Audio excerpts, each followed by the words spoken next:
HIV is not a good experience, as you can tell, and this virus has a very detrimental effect on people's confidence, and even ruins their lives.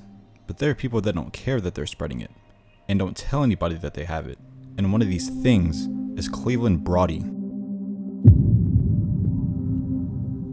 Orange is the new black, at least for 62-year-old Cleveland Brody, who was arrested on July 8, 2023, and is facing charges of reckless conduct.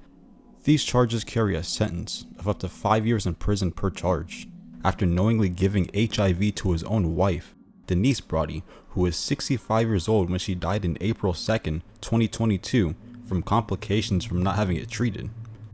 As messed up as it sounds, she didn't know she had it in the first place, and thought she had cancer the whole time, and she didn't find out until days before her death. At first she was diagnosed with breast cancer, then the sickness came back again, attacking her lungs, while the other deadly disease she actually had was rapidly getting worse, and by the time she was diagnosed with full-blown AIDS, the doctors couldn't do anything to save her life. HIV is a virus that attacks the immune system. This causes an immunodeficiency, which makes it harder to fight off infections.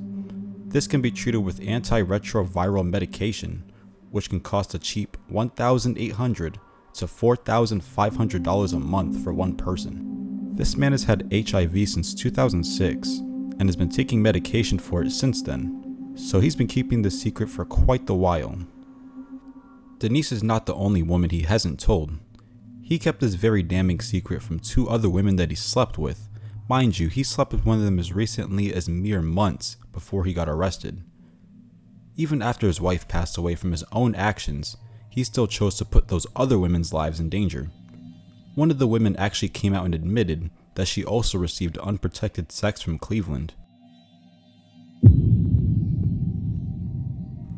The amount of stupidity, ignorance, and selfishness involved in this situation does not cease to amaze me. And it's one thing to have HIV and you're getting treatment for it, but it's a whole different situation when you don't tell your sexual partners that you have it. In my opinion, there should be way worse punishments for crimes like this, because this happens a lot more than you think. I think his black ass should be thrown under the prison. Or he could serve a life sentence as a lab rat and have random diseases tested on him, since he doesn't mind doing that same thing to the women that he was sleeping with.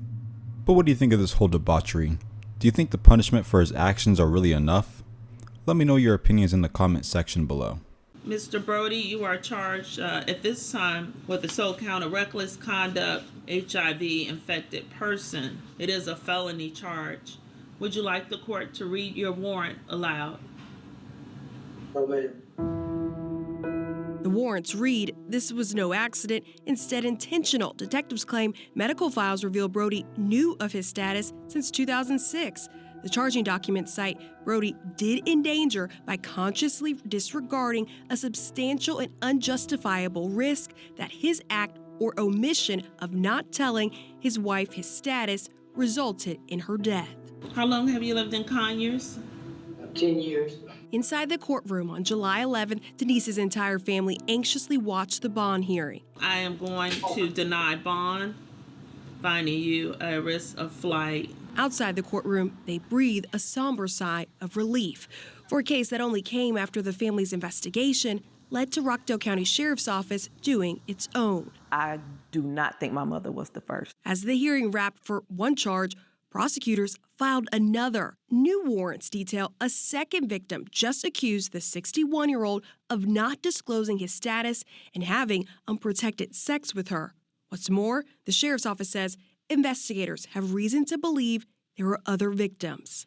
If Brody were convicted of felony reckless conduct HIV-infected person, he would only face up to 5 years. It used to be up to 10 years, but advocacy groups like Georgia Equality fought to change the law last year with SB 164 to decriminalize and destigmatize HIV status. But the group argues this new law wasn't intended for cases like Brody's, who police say knew his status and had criminal intent.